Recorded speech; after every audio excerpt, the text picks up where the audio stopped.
Hey guys, welcome to a new video. Like, comment and subscribe if you enjoy. Without any further interruptions, enjoy the What If. Chapter 20. Roundabout way. Soren's eyes opened as the light of his room blinded him and gave him a headache. Ow, he said to himself, feeling his wounds from the fight with Doflamingo. He turned his head to the side where he saw everyone else on the crew and the woman that he and Yosaku had met in the bar there as well. Naruto walked forward and looked down in his bed at him. So he's going to be alright, isn't he, Murat? The woman blinked at hearing Naruto speak to her, but quickly recovered. Yes, Uzumaki-sama, he should be fine with bed rest, a lot of bed rest. You will still need a doctor to see him through his recovery in case of any complications in the meantime, but he's fine for now. Naruto frowned at her. She was scared of him because of the bounty and the marine backstory. No, Uzumaki-sama. Don't call me that, just Naruto will be fine. The pay is enough, right? Murat nodded. So how much would it take for you to come with us? Yosaku blurred from his spot to right in Naruto's face. Are you serious, Naruto and Ikki? You'll really bring her along? Naruto stared at the uncomfortably close swordsman before making a one-handed tiger seal. Weight increase, Fuin. Naruto shouted before Yosaku's weight bands turned blue and crashed into the ground. I can't do that too many more times. He said, talking about Yosaku's weights, but yeah, if she wants to she can. She needs a job, we need a doctor, we have money, she can heal us up. She did a good job with Soren. Murat looked at him long and hard, 1 million belly up front. She finally said. Done. Naruto said in return, extending his hand for Murat to shake. She looked at skeptically. Did he really have the money to pay 1 million straight out like that? I'll get it to you once we leave so you don't try running off with my money. Noji-chan, did the log pose reset yet? It's been a day. Nojiko shook her head. Nope, it's still acting up, Naruto-kun. We might as well take this as a short vacation of sorts, I guess. Nojiko looked at Murat with a friendly smile. Well, I guess she can get used to all of you lunatics in the meantime and see if she still wants the job when it's time to leave. Well, now that that's settled, Naruto said before moving over to Soren and punching him on top of the head. You moron. That's for getting your ass kicked and not telling me you went off to fight one of the strongest people in the world. Soren glared at Naruto as a bump formed on his head. It wasn't your problem, Uzumaki. Doflamingo is my mark. If you kill him and I don't, I will never forgive you. Naruto crossed his arms and stared at the injured devil fruit user. Fine. But killing him won't solve a single thing, I'm telling you. If you kill him you'll just push your problem onto something else, I guarantee it.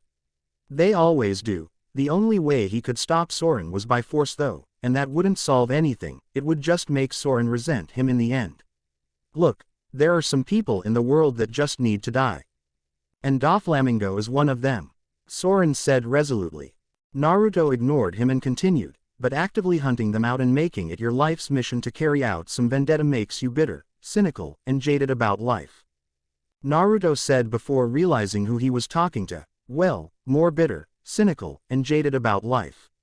You'll just look past everything in front of you now, looking ahead to taking Doflamingo out in the future, no matter how long it takes. No matter what passes you by in the process. Then when you actually do finish him off, what do you have to go back to? What exactly will you get out of all the time you spent? Nothing but one man's blood on your hands. Soren looked away from Naruto and up at the ceiling. I need to finish him myself, Uzumaki. It's the only way I can live with what that bastard did to me. He needs to pay. I want him to feel just as helpless as I did, to feel the pain that I felt. Yeah, Naruto said sarcastically, because the only thing I know that could possibly make someone feel better about a traumatic experience is to hunt down the actual person that did it and proceed to try and make that person feel the pain that you felt. Ignoring the fact that the entire time you'll be thinking of the pain that the person caused you as fuel to fight and harm them, and when the fight is over and you actually kill them, you'll have finished your life's goal and gotten absolutely nothing but years of wasted money, physical and mental scars that the person you killed didn't give you, and a lifetime's worth of missed opportunities. He noticed everyone in the room looking at him strangely. What? I've seen a lot of stuff in my life. Vivi decided to interject and break the awkward silence. Okay, negative stuff aside, can I please leave the ship now? I'm bored here and everyone else is free to leave. Naruto looked at the princess who he could tell was starting to feel cabin fever, and he couldn't really blame her. All he had been making her do was train and, well, that was it. All he made her do was train. That would have to get monotonous and boring really quickly, okay Vivi. But you do know that people think I kidnapped you. If people realize who you are, you do know that the Marines are going to be on our asses so fast we'll be pinned down before Noji-chan's log pose resets. Miss Valentine waved Naruto's paranoia off and draped herself around the blonde captain. Oh, calm down Naruto. Say that someone here actually does recognize that she's the princess of Alabasta. What is anyone going to do? Do you really think that anyone in a town full of what? Say it with me Naruto. Pirates. Do you really think that anyone in a town full of pirates would run off to the Marines just to tell them they saw her? Naruto looked at the cheerful blonde woman that had detached herself from him before looking back at Vivi. Fine, you can do what you want, just stay armed, and if anyone tries to grope you feel free to kick their ass or come to one of us so we can kick their ass. Other than that, have fun. Vivi happily ran up to Naruto and gave him a massive hug before seemingly vanishing from everyone's sight due to moving so fast.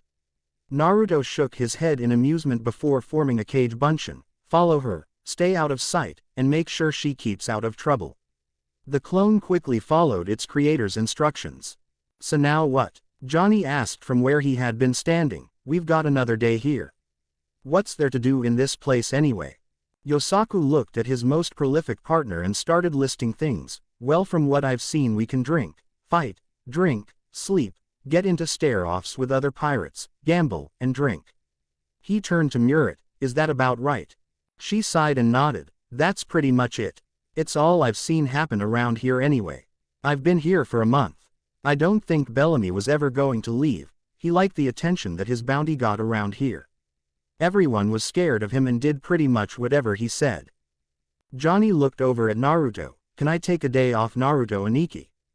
Naruto stroked his chin in thought. I don't see why not. I mean, we can't leave until the log pose resets or else we won't know where we're really going, so go ahead. Everyone can do whatever they want as long as they all stay out of trouble and are all ready to leave at a moment's notice.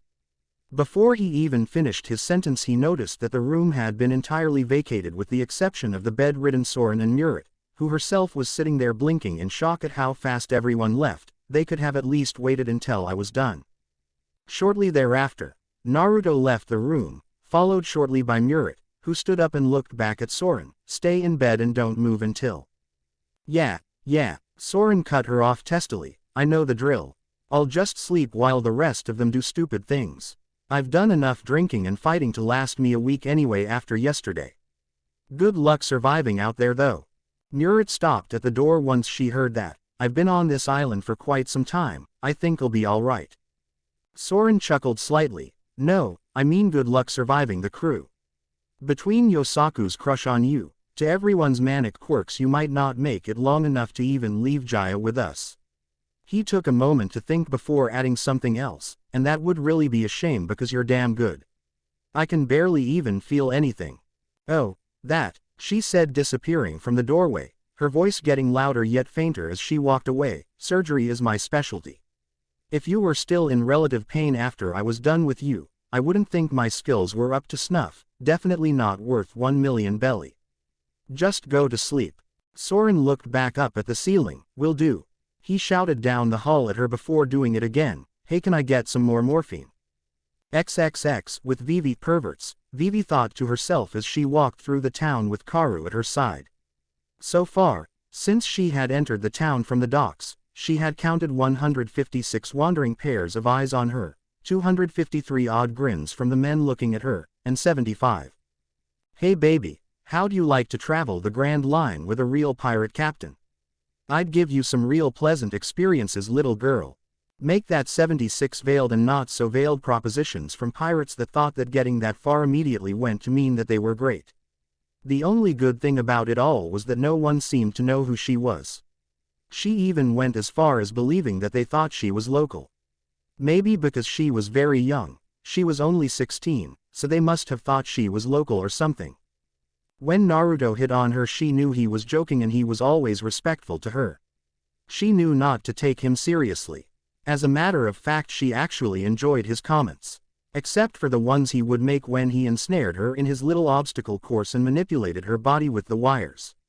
Those were somewhat uncouth, but she trusted him. However, these pirates were nothing like the ones she had grown accustomed to. The ones she had gotten used to, both of the foxhound and straw hat variety, were good people with quirks and grandstanding issues that prompted them to take up the pirating lifestyle for whatever reason. Hell, Naruto claimed vehemently and loudly on a regular basis that he did not fit the description of a pirate, and he didn't. The pirates that infested Mach Town and the island of Jaya in general were the pure stereotype of what she had been conditioned to believe pirates were when she was a girl. She was debating taking out her weapons and cleaning some house, but she was still a princess, whether or not she was recognized as one or not. Want some company? She heard from Karu, though she didn't look at her faithful companion.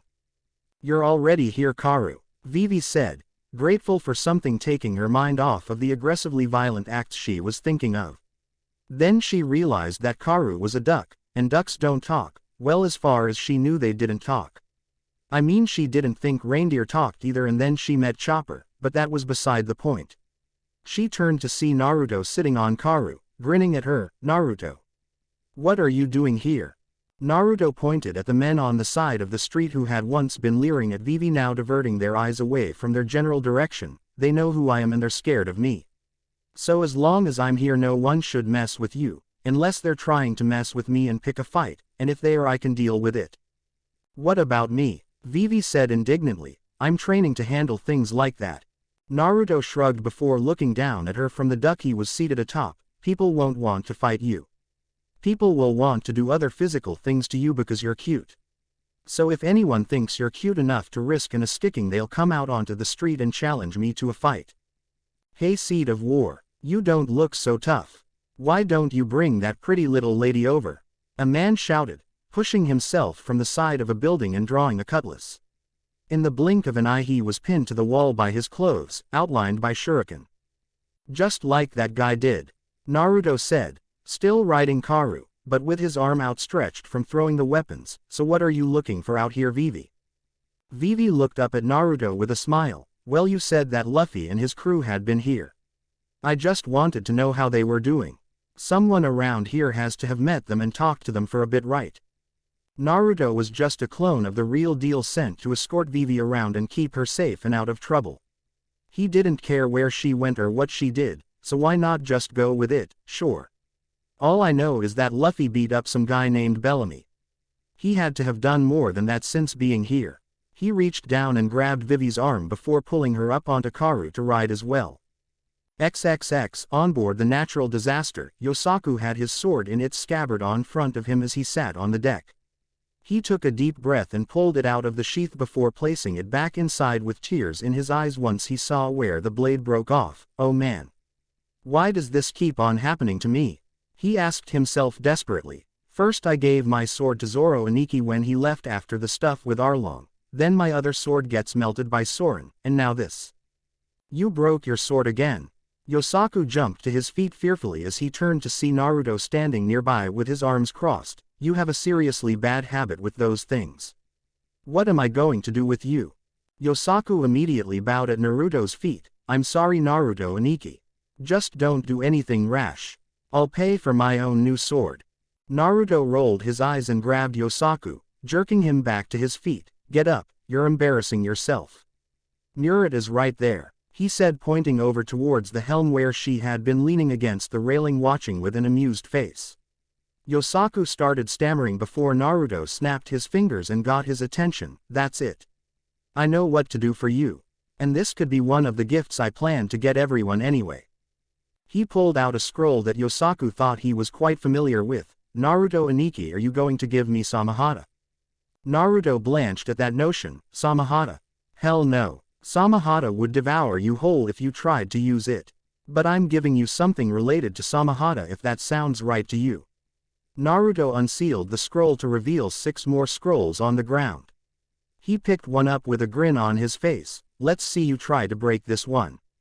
In a puff of smoke, Naruto then held a large broadsword, the blade almost as tall and wide as he was, that resembled a butcher's knife. It had a hole carved into it near the top of the blade and a smaller semicircle looking like it was meant for an exact purpose down closer to the handle grooved into the blade itself. Murat looked at the large blade in utter shock. What kind of weapon is that? It looks completely wicked and hard to use. She was even more shocked at how it seemed to appear out of thin air. Naruto held the large sword out at Yosaku with a pleased look on his face. Yosaku, say hello to a sword that I am very, very familiar with. This blade belonged to a group of swordsmen known years ago in my land as the 7 Ninja Swordsmen of the Mist, the best and most powerful swordsmen on the continent, maybe in the world. Now in order to use the others properly you need to know how to use chakra.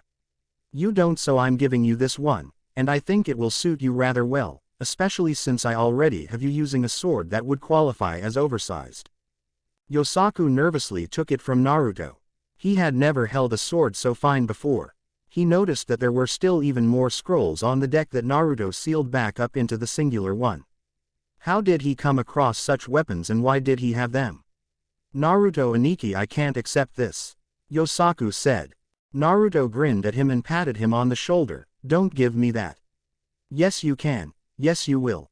The fact that you can actually hold the damn thing up is a good sign that I made the right choice. Now, meet Kubikiraboucho, decapitating carving knife. It has a special ability that you're going to find very useful. I would love to see you try to break this thing for good.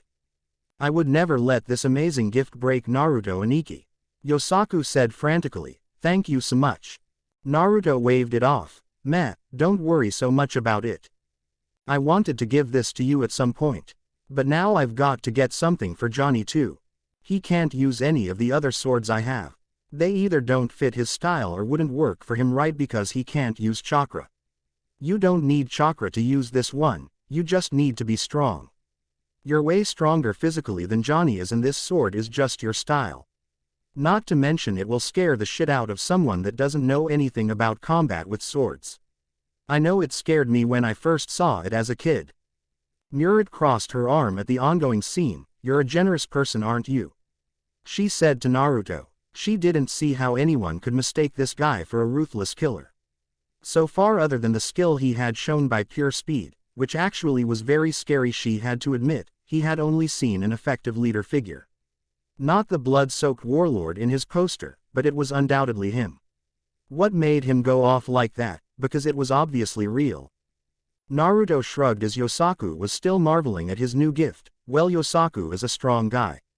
If this Yosaku fought the Yosaku that existed when I first met, it wouldn't even be funny to watch, it would be so one-sided.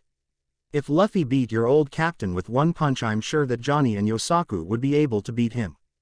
Murat's eyes widened as she saw Yosaku give the giant sword some test swings that he seemed to find satisfactory. To say that this goofy-looking guy could beat someone with a bounty of 55 million was a big boast, but there was no posturing on Naruto's face when he said it, and Yosaku didn't respond one way or the other.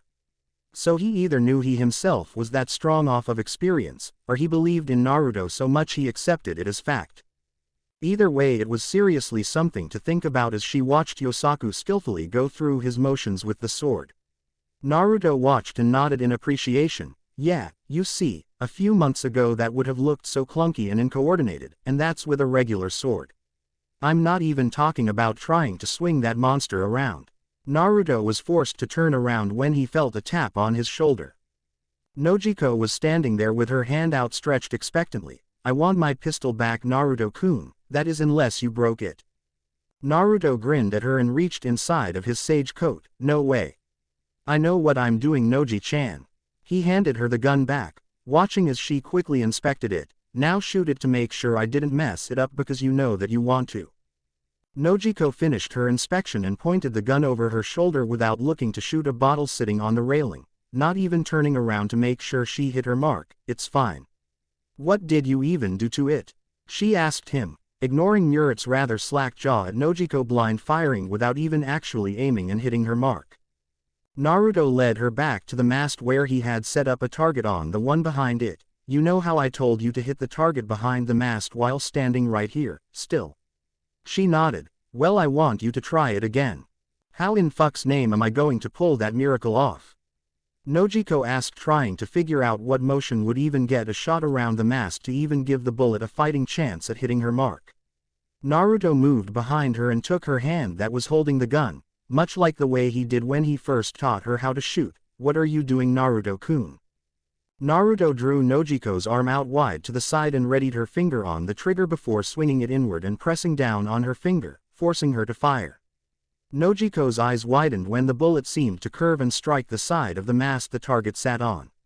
It was nowhere near hitting the mark, but the fact that it didn't just fly out into nothingness or hit the mast in front of her. "How did you do that? What just happened?" Naruto chuckled and let go of her hand. "I put a wind seal in the barrel. It's very precise. Since you can't use chakra, I made it so that it works just off of kinetic energy. Depending on how hard you swing the gun when you fire it, the bullet will curve at a sharper angle as it's coated in wind chakra. My own personal touch." Nojiko turned around and gave him an odd look. "So let me get this straight, I can curve bullets." Naruto nodded. "Yep." Nojiko looked at her pistol. "I have to learn how to shoot again, don't I?" Naruto rubbed the back of his head. "Oh, don't be like that, Noji-chan. It was getting too easy for you anyway. Look at it this way, when you get this way down pat you can shoot around cover. And you can still shoot normally, it's just an option. The move you need to make to fire the curved bullet is so specific you can still shoot normally until you get it down." Nojiko kept staring at the gun in her hand before pulling her other one out of the holster and handing it to him. "Do it for this one too. I need to learn how to shoot this thing."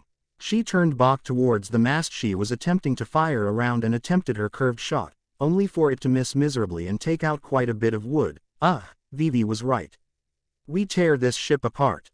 Nojiko moved back to Naruto and gave him a quick peck on the lips. "Thank you, Naruto-kun. I'll have this down in no time." "I know you will, Noji-chan," Naruto said honestly, "and now that I know it works on your pistols I can see if some other things like that will work, on the cannons. Because eventually I'm going to want to fire them at something and I just want them to rip whatever we shoot at to pieces on the first try." Bang! Craw! Zy! Nojiko chimed in a sing-song voice while reloading her pistol to keep practicing. "I need to go grab some more ammunition. I think I'm going to be here all day." Murat looked over at Yosaku, who had discarded his old sword and used the strap around his old sheath to keep Kubikirabucho attached to his back through the circle. "What am I supposed to think of all of you? You have to be the weirdest pirate crew I've ever seen." Yosaku shrugged and noticed Naruto about to open his mouth to address Murat on the matter. Thus he decided to do it himself. "We are not pirates, really. We just find ourselves in situations that either place us in a ridiculous amount of danger, put us on the opposite side of people in power, or both. You'll get used to it." She pointed to herself with a deadpan face. "I'm not going to pick up any weird quirks like the rest of you if I wind up taking Naruto's job offer, am I? I rather like being normal, thank you." Yosaku gave her a smile and laughed reassuringly. "Oh my dear Murat, of course you are. You probably won't even have a choice in the matter." He pointed at Nojiko, who was busy working on her new shooting style. Nojiko Ainu was normal too, and now she can shoot a bird out of the sky behind her back with her non-dominant hand and constantly shoots at our feet and pistol whips us to make us behave. Murat looked at Yosaku and crossed her arms. "Well, what about you and the guy with sunglasses? You seem like the most normal people on the ship besides the teenage girl." Yosaku laughed. "Johnny and I regularly get smashed and get into violent fights, mostly with each other. And Vivi isn't really that normal. She's a princess." Yosaku then cringed at the sound of a gunshot and the feeling of a bullet whizzing by his ear. He turned and saw Nojiko giving him a scolding look, shaking her head.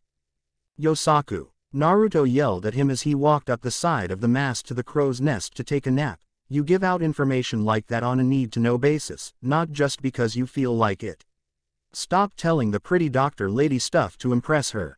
Murat shook her head and walked away as Yosaku started yelling back at Naruto something about demanding respect, and how he wasn't afraid of him. She pretty much tuned it out as she went inside, but the last thing she heard was Naruto shouting a command of sorts in a loud thud where Yosaku had been standing.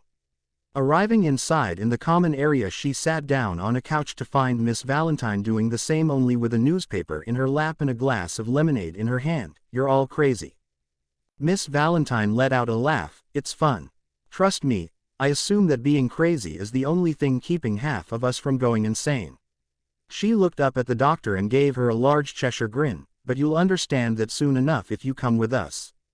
Murat looked at the blonde woman. I'm wondering if 1 million belly all to myself is really worth the headache this is going to give me in the end. Miss Valentine turned a page in her newspaper. Well, that much money can buy you a lot of aspirin. She then blinked in confusion before turning the paper towards Murat. Hey, I've got my own listed bounty now too. It was a rather grainy picture of her with Naruto cut out of the picture after their conflict with the pacifista she wound up finishing off. It's not much though, just 14 million. But how did they get it? She wondered to herself. Oi, Dr. Lady, Soren yelled through the depths of the ship, I can't get back to sleep. Give me some more drugs. No, Murat yelled back at him, too much and you'll overdose and die, you idiot. Fine, he replied before going silent. Hey Valentine, can you steal some drugs from that Dr. Lady and slip it into my lunch? I can try, Soren. Miss Valentine yelled back at him, not taking her eyes off of the paper, ignoring Murat's glare on her. You're a real sweetheart, Valentine. XXX Marineford, Fleet Admiral's office. Sengoku abruptly hung up the Den Mushi he had been using to speak with Doflamingo, as he had called him after his short run-in with the man in question. In truth, Naruto just seemed to be floating about doing whatever he felt like. But power enough to repel the attack of an admiral the likes of Kizaru and enough to put down two of the incomplete pacifistas on his own could not be ignored. Until him, they had never been reported having been defeated. Something on your mind, Sengoku? Sengoku's head snapped up in surprise as he looked at the large muscular man standing in his doorway. He was an older-looking man with gray hair and a beard along with a scar on his left eye. He wore a white suit underneath his marine captain's coat that he kept his arms out of. Sengoku grabbed his head. I really don't need this right now, Garp. What are you doing here anyway? Shouldn't you be training those two recruits you decided to randomly snatch up right now? They're all burnt out right now. Garp replied offhandedly, but it's always a good time to come in here and see you about to burst a blood vessel over something.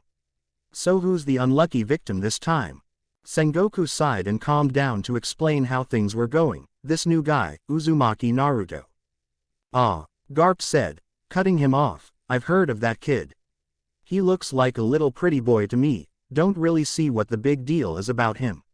He seems like an upstart to me. He's more than just some flash in the pan, Garp. Sengoku said, or is everyone going around these days getting the best of my admirals? Garp let out a laugh. Are you still upset that he sent Borsellino to Kamabaka Kingdom? Laughs, I figured he'd be more pissed off about that than you. And he's actually upset. Borsellino's never upset about anything. Kizaru, Sengoku said, stressing that that was his name, not Borsellino. Kizaru is an admiral. For a pirate to even be a challenge to him is a big deal. For him to actually be bested is something else altogether. I don't see what you're so worried about, Sengoku. Garp insisted while picking his ear. As far as I've seen, as long as you leave the kid alone he'll keep to himself. It's not like he's one of those pirates out there looking for trouble. That's unacceptable, Garp, and you know that. Sengoku said, slowly losing his patience with his old friend. You know that as a pirate, it's our job to find him and bring him to justice. Garp blinked and pointed at Sengoku. About that, what exactly makes him a pirate anyway? The fact that he has a ship. Because I've never heard of him looting anything, or killing anyone except for Nezumi, and after his death we got nothing but complaints about Nezumi's conduct. I don't think it's as straightforward as you think. Sengoku rolled his eyes. Yes, because your judgment is so fantastic. What are those two grandchildren of yours up to these days? Oh, that's right, Ace is Whitebeard's elite, and your other one Luffy is out there fighting my Shichibukai for the hell of it. Garp stared at Sengoku long and hard before a grin came across his face. I wasn't paying attention. I'm sorry, Sengoku, did you just say something? Damn it, Garp. Sengoku roared at his laughing friend. XXX with Naruto. Naruto stopped fiddling with Nojiko's other pistol and looked up in thought. Someone just tried to be incredibly hip. He shrugged and continued inscribing the seal inside of Nojiko's gun barrel. Oh well, I wonder where Vivi is. I hope she isn't lost on the road of life with my clone. XXX with Vivi and Naruto clone. Naruto and Vivi left Mock Town due to the information on the Straw Hat Crew's activities while on Jaya to head towards the other side of the island. Vivi had trouble believing what she had heard the crew trying to get into, but it didn't surprise Naruto too much at all. He was actually kind of jealous, because he just knew that they managed to pull it off. So now Naruto and Vivi, the girl still riding Karu, traversed the deep forest covering much of the island so that they could reach the other end. Karu was fast enough on the ground to keep pace with Naruto through the trees, who looked like he was having the time of his life jumping from branch to branch effortlessly. This is so great. I haven't gotten to do this in forever. I thought I would have forgotten how by now, but I guess I didn't. While she was confused about what she was seeing and how he was doing it so effortlessly, seemingly at home among the trees, Vivi just chalked it up to being another thing she didn't understand about Naruto. For every question he seemed to answer, 3 more seemed to pop right back up in its place. Eventually, they reached the end of the forest and saw a massive castle sitting at the edge of the cape. Naruto, look, what is a castle doing here? Naruto jumped from the trees and landed at Vivi's side. I don't know. Do you know if Jaya actually has any royalty or anything? Vivi shook her head as the two walked to it. The closer they got to the castle, however, the more they realized that it wasn't a castle. Getting right up against it, Naruto knocked on the castle and sweat dropped when a hollow plywood sound echoed out along the cove. The two walked around it to find a house that looked recently repaired. Who is this guy supposed to be? Vivi? Naruto asked. No one in town told me anything, they just ran away when I asked stuff. She pointed at the house. This is where Mont Blanc Cricket is supposed to live. Apparently Luffy and the others came here to ask him how to get to Sky Island. Vivi shook her head. It's hard to believe they actually went to do something like that. Not really, Naruto commented as he rapped on the door a few times. Luffy seems like the kind of guy to get himself into this kind of stuff regularly. I know he pulled it off. The door abruptly opened in Naruto's face before he could knock again to see a very muscular middle-aged man with blonde hair, sideburns, and a large chestnut on his head. He had purple pants with no shoes or shirt and had a chestnut tattoo on his left arm. What do you know about Monkey D. Luffy? He asked abruptly. Naruto and Vivi looked at each other before speaking simultaneously. He's a friend of ours. Vivi stepped forward to talk to the man. Sir, are you Mont Blanc Cricket? We heard that you know of what happened to Luffy and his crew. We haven't seen them in quite a while. Yeah, Naruto added after she finished speaking. All we know is that he beat the crap out of some guy named Bellamy and was looking for Sky Island. Then people told us to come to you. And from your reaction you obviously know him, so how's the kid doing? We haven't seen him since Alabasta. Cricket smirked. Well, I just saw him the other day. He noticed Vivi and Naruto paying rapt attention to him for the remainder of his comment. Up there, he said, pointing at the thick clouds overhead. The kid proved that Sky Island existed. My ancestor was right. He noticed Naruto and Vivi uncomfortably close to him and backed away. What's wrong? Tell us everything, Vivi said, in awe that something like Sky Island actually existed, let alone the fact that her friends actually went up there. XXX with Johnny, fill me up again, bartender. Johnny shouted loudly at his table surrounded by others with a massive grin on his face. Right in front of him was a mass of poker chips and random winnings. I'm on a gravy train and it's never derailing. It's never derailing.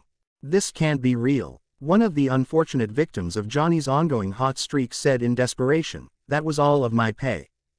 Johnny raked in all of his winnings. Well, at least now I know that Naruto Aniki's dumb luck rubbed off onto me, at least as far as money goes.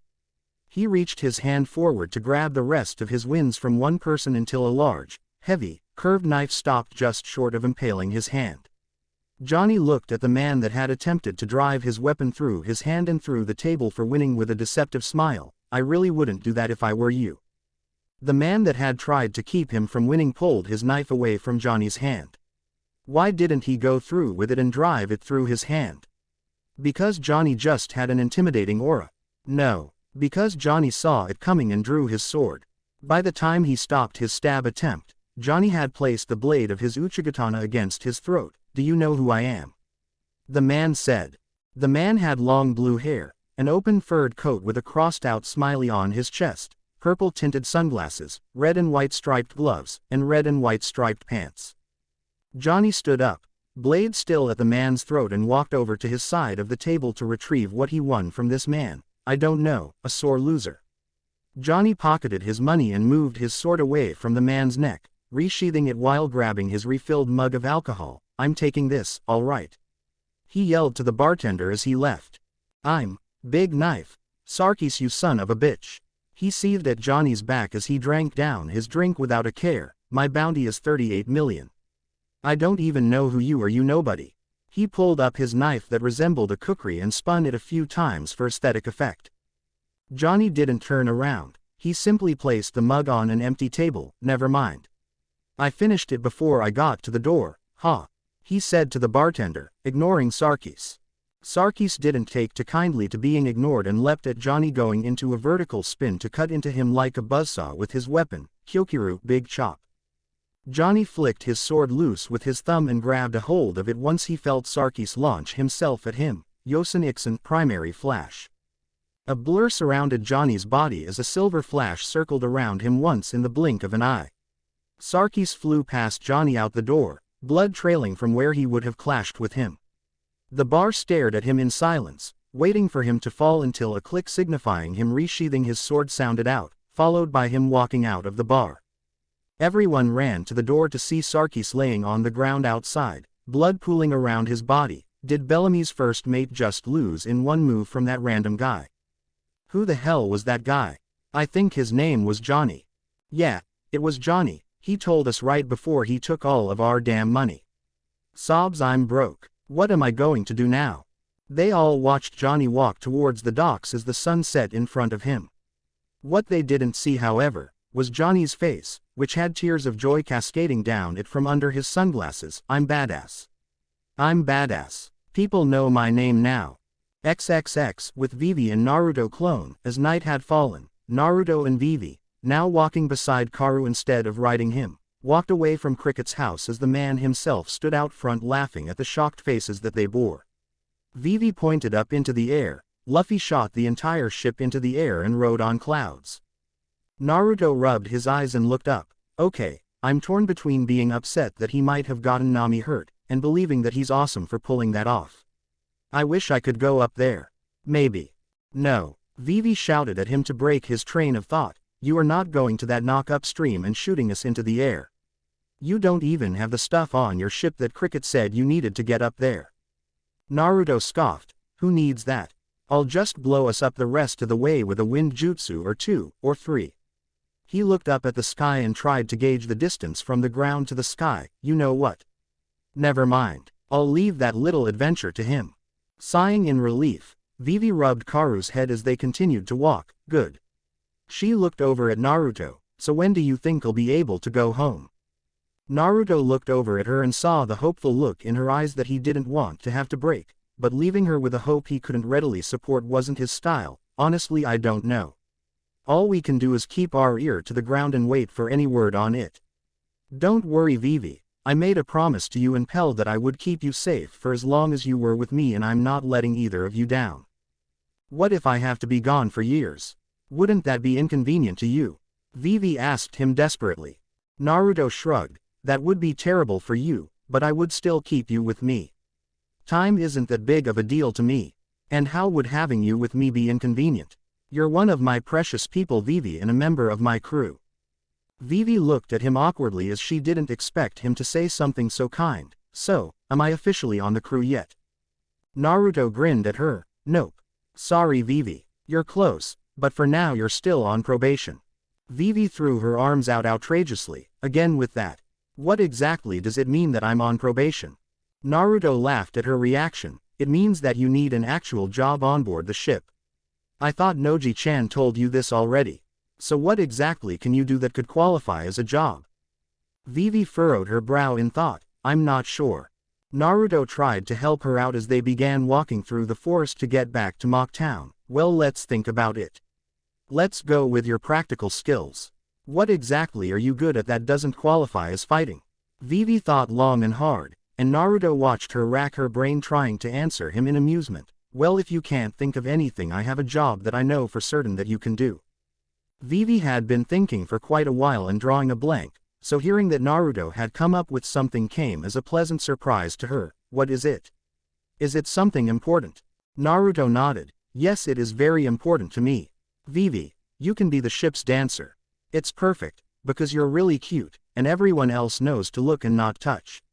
1 second later found Naruto flying through the woods before landing against a tree, Karu's footmark on his face. That really hurt, he said before bursting into smoke.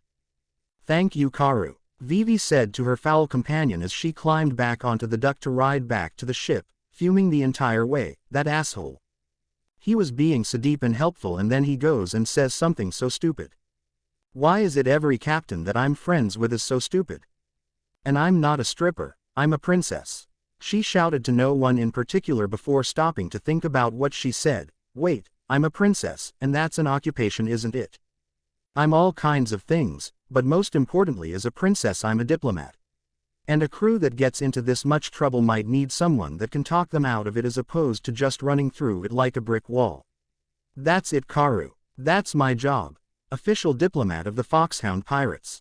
She said to Karu with a smile. XXX. 2 days later, Naruto-kun. Naruto looked down from the crow's nest to see Nojiko yelling up to him to get his attention. The log pose reset. We can finally leave now. Naruto smiled and jumped down right next to her to see that the log pose had indeed reset. Good. Now we can finally leave. And we have that eternal pose that Johnny won off of those guys in the bar. We're good to go now. Nojiko found Naruto's smile to be infectious and soon joined him in his good mood. So where is that thing pointed at anyway? She asked.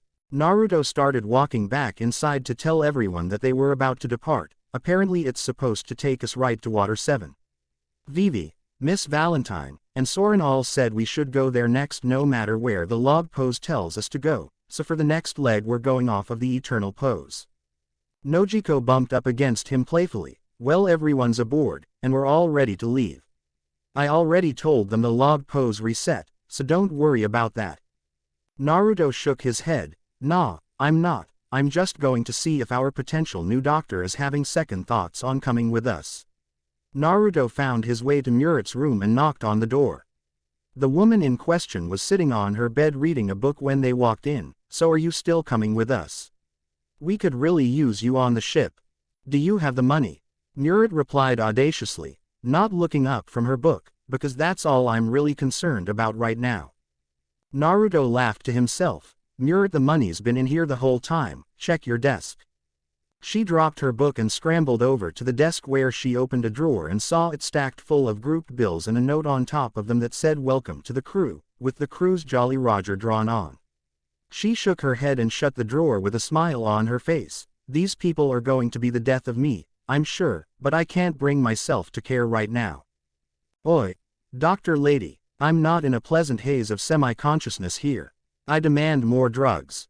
Murit sighed to herself and grabbed her supplies to acquiesce to Soren's request, if only just once. XXX. Naruto had a smile on his face as he was currently steering the ship back on the open seas. He was glad to get away from Jaya and back out traveling. He needed to see more of the world and understand it for even a fighting chance at making the dreams of his sensei come true, and there was no way that was going to happen by staying stationary for sure. He had more than a few good friends that he believed in and believed in him, and allies out on the seas that he could trust as well. His crew was getting better and better in combat, more and more confident in themselves, and more knowledgeable alongside him. It was a learning experience for them all. As far as the crew was concerned, Soren was the most knowledgeable of the Grand Line out of all of them. They had their problems. Soren's ongoing vendetta against Don Quixote Doflamingo, the crew's ever-increasing notoriety attracting some unwanted attention from freaky cyborgs and the world government themselves, the blame for kidnapping the princess of an important nation, and the hits just kept on coming. Yes, they had problems, but with time everything could be solved. Hey, they had just solved one problem while they were in Mock Town. They got themselves a doctor. A doctor that Yosaku seemed to have a crush on. And maybe soon they could solve another problem of making him look cool enough on a regular basis that he would have a fighting chance of sleeping with her. Unlikely, yes, but easy goals aren't worth having. What the hell are we going to get into next? Naruto wondered to himself. As he thought to himself, a sound of a bell ringing filled the air, seemingly from the sky, a beautiful sound that sounded divine. Naruto looked around to see if there was a ship coming up on them from anywhere when he finally looked upwards and saw a massive shadow of a familiar figure on the clouds, familiar in the straw hat kind of way. Naruto let out a loud laugh as the shadow was moving about excitedly in a victorious fashion. Okay, I've got to find some way to top that. Thank you for watching. If you enjoyed the video, be sure to like, comment and subscribe, as well as checking out the author on fanfiction.net.